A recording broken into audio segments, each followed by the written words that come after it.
Good morning बच्चों। आज हम मैथ्स में चैप्टर नंबर 7 की एक्सरसाइज 4 को सॉल्व करेंगे।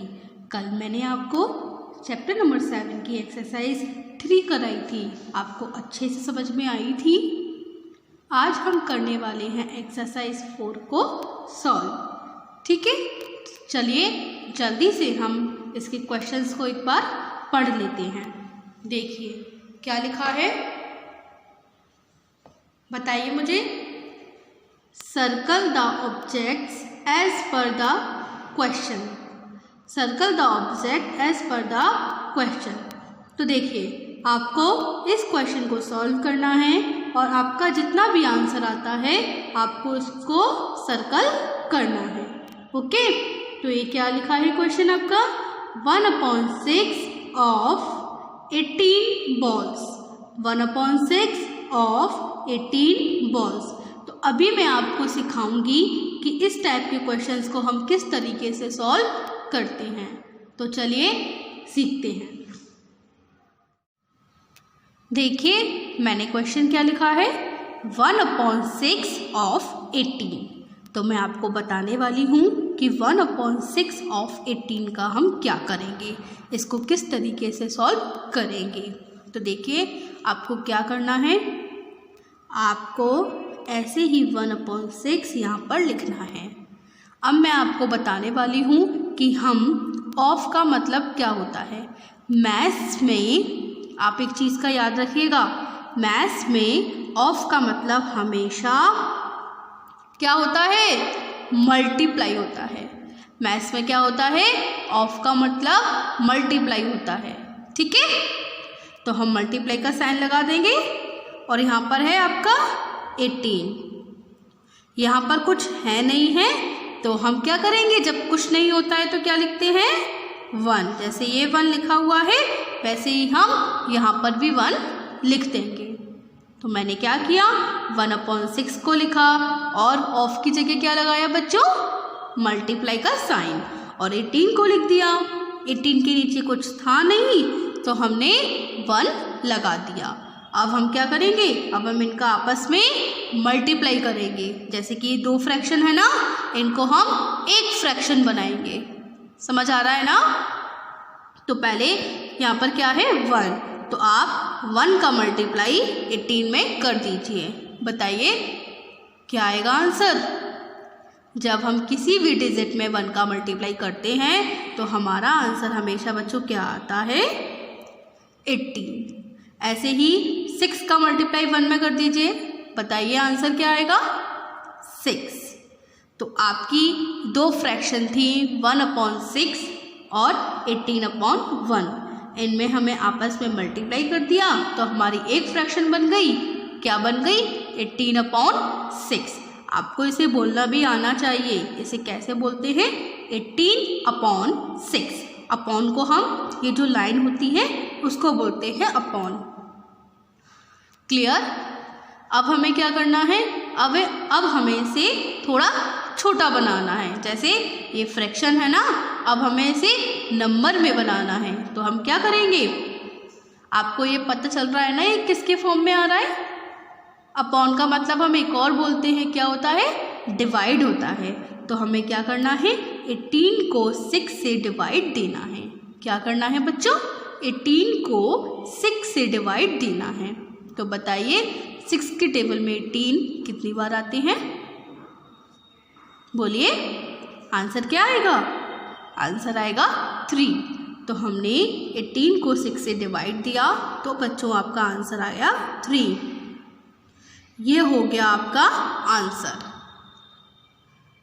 समझ में आया आपको इतना क्वेश्चन सॉल्व करके, कर लेंगे आप लोग अब। तो चलिए अब मैं आपको एक और क्वेश्चन करके दिखाती हूँ उसी का ही। देखिए मेरे पास सेकंड क्वेश्चन क्या है, 1/3 ऑफ 15। 1/3 ऑफ 15। तो बताइए मैंने ऑफ का मतलब आपको क्या बताया, मैंने ऑफ का मतलब आपको बताया मल्टीप्लाई का साइन। तो हम क्या करेंगे, हम सबसे पहले 1/3 को लिख लेंगे और ऑफ की जगह क्या लगाएंगे बच्चों, मल्टीप्लाई का साइन, है ना। और यहाँ पर क्या है 15, हम उसको लिख देंगे। और 15 के नीचे कुछ भी नहीं है तो हम क्या लगा देंगे 1, क्या लिख देंगे 1। अब हम क्या करेंगे, इन्हें आपस में मल्टीप्लाई करेंगे। तो 15 का मल्टीप्लाई 1 में कर दीजिए।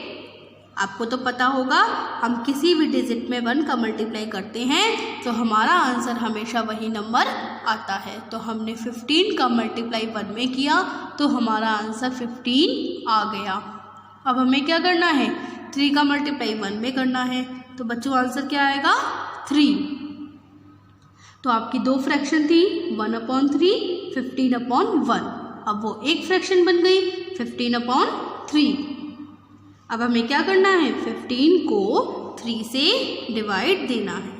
क्या करना है, 15 को 3 से डिवाइड देना है। तो बताइए आंसर क्या आएगा, बोलिए। 3 की टेबल में 15 आते हैं।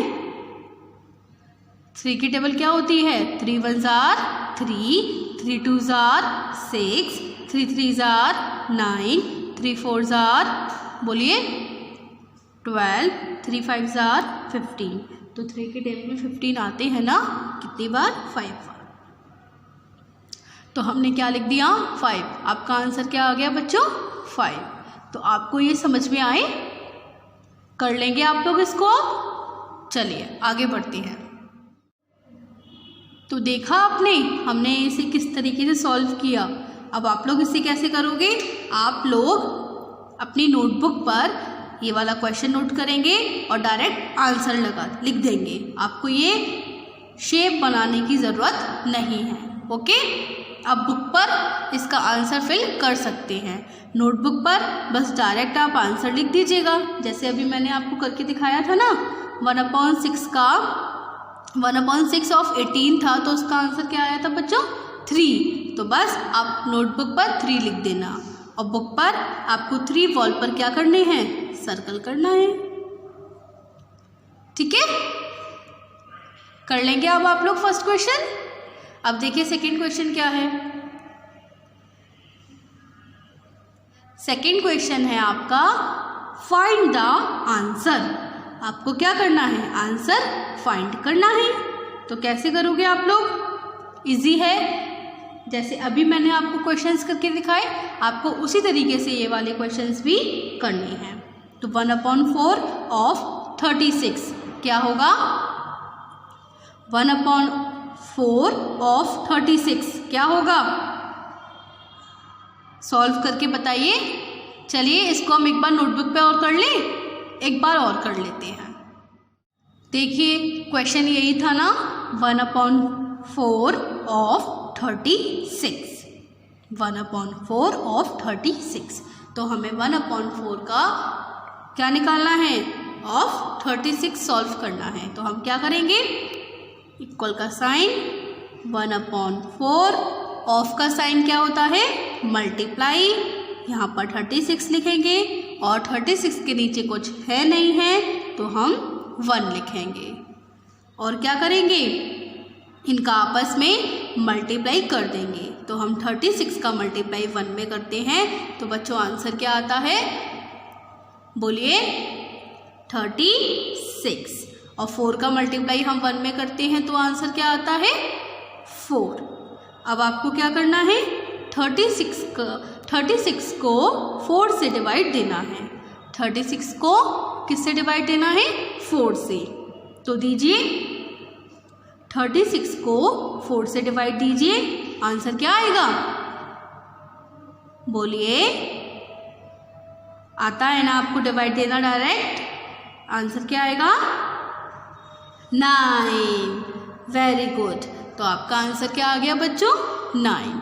तो आपको इस टाइप के क्वेश्चंस करने समझ में आ गया, किस टाइप से करना है ये सारे क्वेश्चन। तो चलिए आपको आज होमवर्क में क्या करना है, चैप्टर नंबर 7 की एक्सरसाइज 4 के सारे क्वेश्चन आपको अपनी होमवर्क नोटबुक पर करना है। ओके, अब मैं आपको मिलूंगी अपनी अगली वीडियो में। जब तक के लिए गुड बाय।